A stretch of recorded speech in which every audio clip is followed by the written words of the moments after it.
UPSC civil services examination की मैं training दे रही हूँ। तो फर्स्ट ऑफ ऑल तो मैं आपको बेटा सिलेबस डिस्कस करा रही हूँ। तो जिसने भी political science and international relation ये वाला पीएसआईआर ऑप्शनल लिया है, तो पेपर सेकंड जो है वो होता है आपका, इसमें comparative politics and international relations का बहुत ज़्यादा महत्व होता है। तो इसमें बेटा आपको एक तरह से वर्ल्ड पॉलिटिक्स और इसमें आपको कंपैरेटिव पॉलिटिक्स में लाइक ब्रिटेन और यूएसए का कॉन्स्टिट्यूशन और अपना इंडिया का कॉन्स्टिट्यूशन, बाकी जो ऑस्ट्रेलिया फॉरेन पॉलिसियाँ जो भी है आसपास कंट्रीज़, उन सब के साथ जो है मतलब डील करना होता है। खैर मैं ये चीज़ बता रही हूँ। एक चीज़ ना, थोड़ा दिमाग पे अपना जोर लगाना। सभी बच्चे जो भी हैं, जैसे किसी ने देखी सृष्टि देशमुख की रील, किसी ने देखी टीना डाबी की रील, किसी ने देख ली फिर टीना डाबी की बहन रिया डाबी की रील, किसी ने देख ली अभी जो जिन्होंने पता नहीं 5 साल तक लगातार ट्राई किया है एंड देन उसके बाद उसका यूपीएससी क्रैक हुआ है। फिर किसी ने देखा वो जो भेड़ बकरी गडरिया से रिलेटेड, आई डोंट नो क्या नाम है उसका, जो अभी इस टाइम आईएएस बना है, उसको देख लिया। या फिर किसी ने देख लिया और भी किसी आईएएस को आईपीएस को, लाइक वो सफिन हसन कौन है, उन सबको देख लिया। तो उनकी रील देख के हम इतने मोटिवेटेड हो जाते हैं कि यस हम भी यूपीएससी क्रैक कर लेंगे। पर अपना दिमाग थोड़ा सा लगा के देखना कि एक डिस्ट्रिक्ट में, लाइक मैं सोनीपत में रहती हूँ, तो सोनीपत से कितने जो कैंडिडेट्स हैं वो आईएएस आईपीएस बनी है किसी के घर से।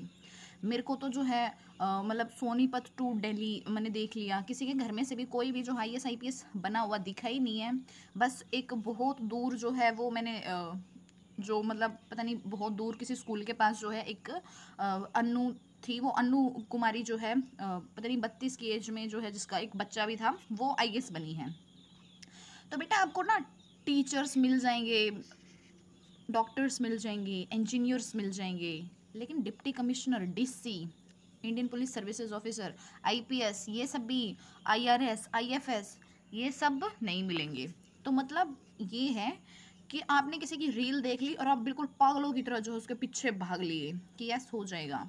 बेटा एक चीज़ का फियर अपने माइंड में जो है, डर भी हमेशा रखना चाहिए कि बाई चांस अगर ना मिला तो, क्योंकि ज़रूरी थोड़ी ना है। ये सिलेबस के पेजेस गिनवा देती हूँ कि कितना थोड़ा सा सिलेबस है।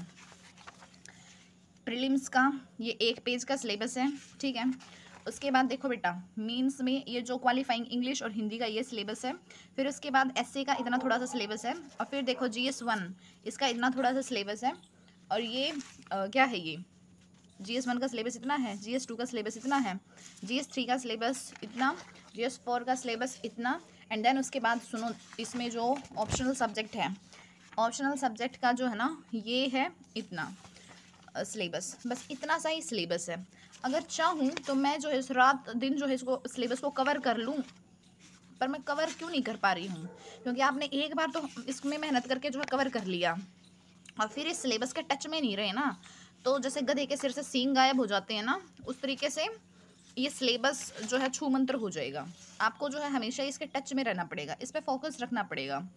और क्या बता रही थी मैं, ये सिलेबस तो मैं कवर कर लूँगी, बट फिर मैं करती क्यों नहीं हूँ, क्योंकि देखो घर में ना सबकी बहुत सारी प्रॉब्लम्स होती है। जैसे ही मेरी 12th हुई थी उस टाइम पे मेरे फादर बहुत बीमार हो गए थे। फिर उसके बाद जो है वो रेगुलर से मेरा कॉलेज भी था एंड मेरे को जो है वर्क भी स्टार्ट करना पड़ा था। फिर उसके बाद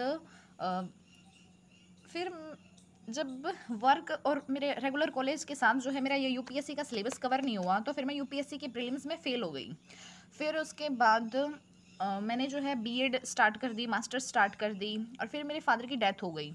फिर अभी तक भी जो है इतनी प्रॉब्लम्स, इतनी चैलेंजेस रहे कि मेरा ये सिलेबस जो अभी तक आज तक कवर ही नहीं हुआ। 5 साल बीत चुके हैं, अब 6वां साल जो है चल पड़ा है, पर 5-6 सालों में जो है मेरा ये सिलेबस ही नहीं कवर हुआ है, ठीक है।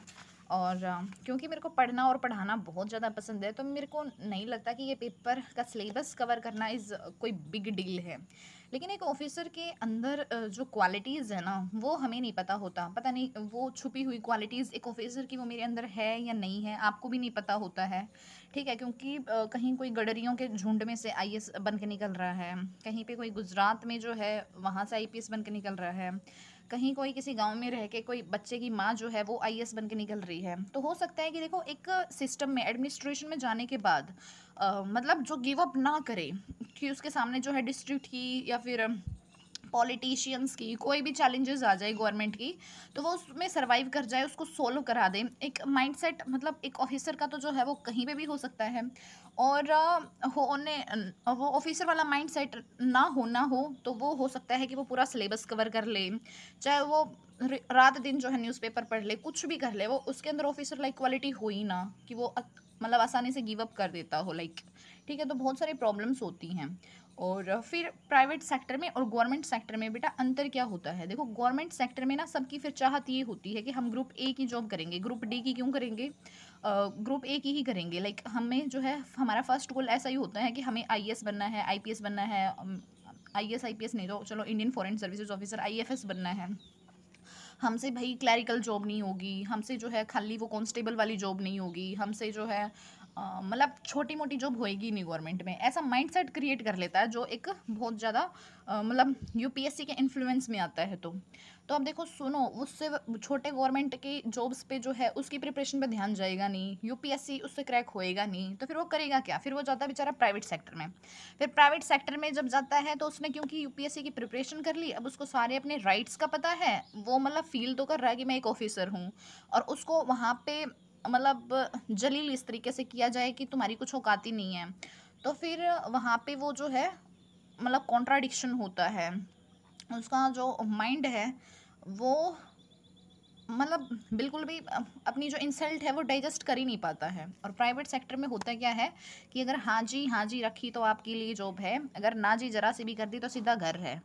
तो बहुत चैलेंजेस होते हैं। तो मैंने मतलब 5 सालों में मतलब as a working professional like promoter, counsellor, teacher, tutor और बिजनेस डेवलपमेंट मैनेजर, इन सब में इतने चैलेंजेस फेस किए हैं कि अब मेरा मन करता है कि बस अब मेरे को जो है अपने लिए टाइम चाहिए। I will be preparing this syllabus, और एक बार जो है फुल पोटेंशियल के साथ ट्राई करते हैं। होता है क्रैक तो ठीक है, नहीं होता है क्रैक तो फिर भी जो है, क्योंकि मैंने बीएड और मास्टर्स तो कर ही लिया है, तो एक टीचिंग ऑप्शन तो जो है मेरे पास है ही। वो मेरा टीचिंग का जो एग्ज़ाम है लाइक केवीएस, आज क्रैक हो कल क्रैक हो, एक दिन तो होना ही है, क्योंकि टीचिंग में जो है मैं फोड़ दूंगी। और पता है क्या, कुछ लोग ना बहुत ज़्यादा ऐसे होते हैं कि जो बिल्कुल हाईली मोटिवेटेड रहते हैं, लाइक बिल्कुल आग लगा देंगे, ये कर देंगे वो कर देंगे, तो वो मतलब सच में आग लगा देंगे ऐसा कुछ नहीं है, वो फिजूल में अपनी एनर्जी वेस्ट करते हैं, मतलब इतना हाईली मोटिवेटेड रह के।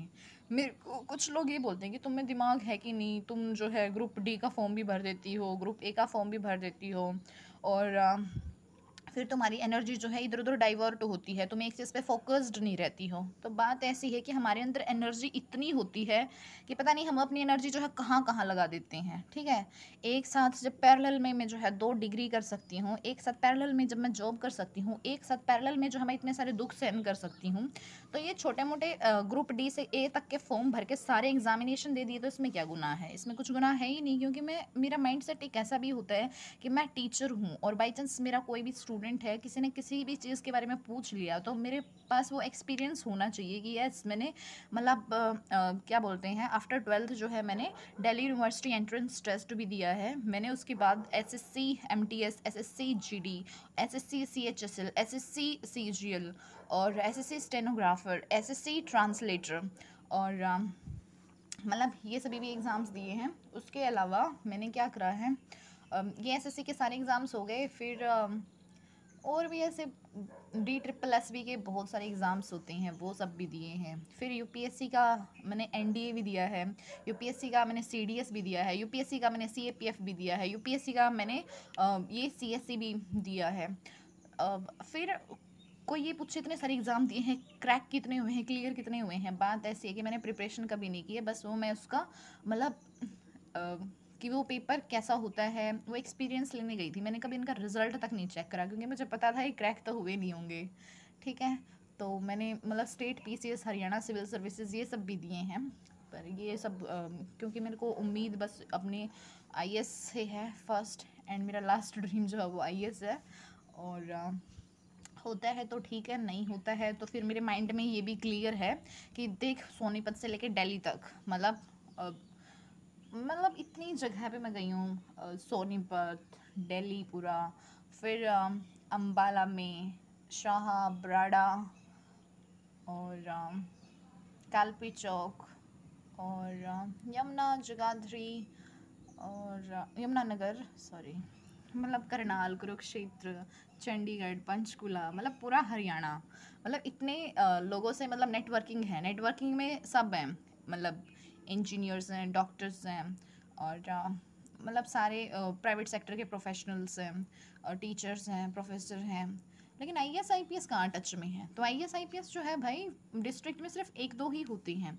तो हो सक हमारी जो रेस है इसमें, हमारा तो यूपीएससी एक बार भी क्रैक नहीं हुआ है। और इस रेस में वो भी बच्चे हैं जो मतलब प्रीलिम्स क्वालिफाइड हैं, मेंस क्वालिफाइड हैं और इंटरव्यू क्वालिफाइड हैं।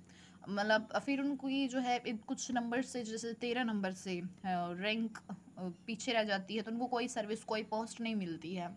उसके अलावा देखो दिव्या तनवर कोई ने जो है आईएएस बनने के लिए जो है शायद 2 बार प्रयास किया जब वो आईपीएस थी।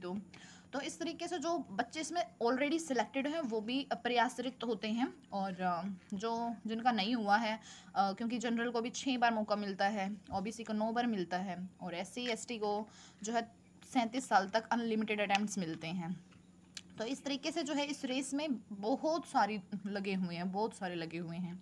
और फिर हमारे फ्रेंड्स, हमारे वो मतलब रिश्तेदार या पड़ोसी अड़ोसी जो भी जानकार होते हैं, जिस टाइम पे हम यूपीएससी की प्रिपरेशन कर रहे होते हैं उस टाइम पे हमारी कोई इज्जत नहीं करते। एंड सीधा क्या डायलॉग बोलते हैं कि पहले आईएएस बन जाइयो फिर बात करना, पहले बन जाना फिर बात करना। बन ही गई तो फिर तो हम बात करेंगे कि नहीं, वी नेवर नो ना। तो इसमें जो है मतलब फेलियर के चांसेस जो है वो बहुत ज़्यादा होते हैं और सक्सेस के चांसेस बहुत ही कम होते हैं। तो कोई भी बेवकूफ़ बनाता है तो अपने माइंड में जो है एक डर जो है ज़रूर रखना चाहिए कि फेल हो गए तो देन, तो इसलिए कुछ और चीज़ भी जो है बहुत स्ट्रॉन्ग रखना होता है इसमें। खैर, political science and international relations, comparative politics and international relations में comparative political analysis and international politics, इसमें जो सिलेबस है वो क्या है? तो इसमें सिलेबस जो है वो क्या है?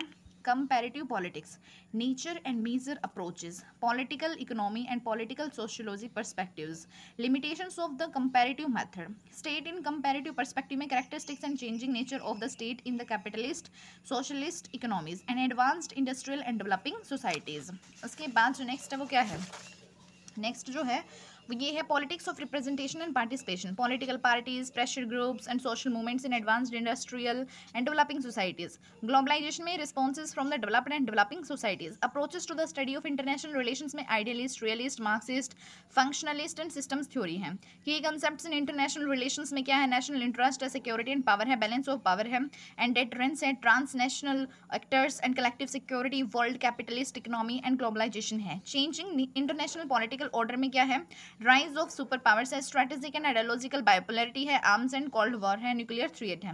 नॉन अलाइंड मूवमेंट में क्या है? एम्स एंड अचीवमेंट्स है, collapse of the Soviet Union है, unipolarity and American hegemony, relevance of the non alignment in the contemporary world है। उसके बाद जो नेक्स्ट है वो क्या है? Evolution of the international economic system क्या है? From the Bretton Woods to WTO, socialist economies and the CMEA, council for the mutual economic assistance and third world demand for the new international economic order, global station of the world economy and United Nations में क्या है? Envisaged role and actual record, special UN agencies, aims and functioning need for the UN reforms. Regionalization of world politics में क्या है? EU है, ASEAN है, APEC है, SAARC है, नाफ्टा है। कंटेम्प्रेरी ग्लोबल कंसर्न्स में क्या है? डेमोक्रेसी है, ह्यूमन राइट्स है, environment, gender justice, terrorism, nuclear proliferation है। इंडिया एंड द वर्ल्ड, फिर इसमें जो है एक इंडिया एंड द वर्ल्ड भी है। Indian foreign policy, determinants of foreign policy, the institutions of policy making, continuity and change है। India's contribution to the non alignment movement of different phases, current role. India and the South Asia की बात करें तो regional cooperation, SAARC, past performance and future prospect, South Asia as a free trade area and India's look east policy, impediments to the regional cooperation, river and water disputes, illegal cross border migration, ethnic conflicts and insurgency and border disputes है। उसके बाद बेटा इसमें जो syllabus है PSIR paper 2 का वो है India and the global south relations with Africa, South relations with Africa and Latin America, leadership role in the demand for the NIEO and WTO negotiations, and India and the global centers of the power USA, EU, Japan, China, and Russia. India and the UN system role in the UN peace keeping, demand for the permanent seat in the Security Council. India and the nuclear question, changing perceptions and policy. Recent developments in Indian foreign policy. India's position on the recent crisis in the Afghanistan, Iraq, and the West Asia. Growing relations with the US and Israel. Vision of the new world order. So this is the syllabus of PSIR. ठीक है, PSIR का syllabus paper 1 का मैं पहले discuss करा चुकी हूँ, and PSIR paper 2 का सिलेबस जो है ये है। तो ये 500 नंबर का जो है ऑप्शनल जो है बड़ा काम का है, क्योंकि GS2 में हेल्प होती है इससे, एसए में हेल्प होती है, इसमें इंटरव्यू में हेल्प होती है इससे, और GS1, GS3, GS4 से भी थोड़ा बहुत रिलेटेड होता है ये। उसके अलावा भी कई बार इसमें ऐसे वगैरह में पूछ लेते हैं, मतलब बड़े काम का सब्जेक्ट है ये, क्योंकि इसमें इंटरनेशनल रिलेशन, एक जो मतलब डिप्लोमेट, ब्यूरोक्रेट, ये सब डेली करेगा ना इसमें, ठीक है, तो ये बड़ा काम का सब्जेक्ट है, बट टफ भी है। बहुत सारी चीज़ें इसमें समझ में नहीं आती हैं, बहुत टफ है, लेकिन ये इसकी नॉलेज होना इज़ मतलब बहुत ही ऐसा होता है सोने पे सुहागा, जिसको अच्छे से नॉलेज होती है इस सब्जेक्ट की।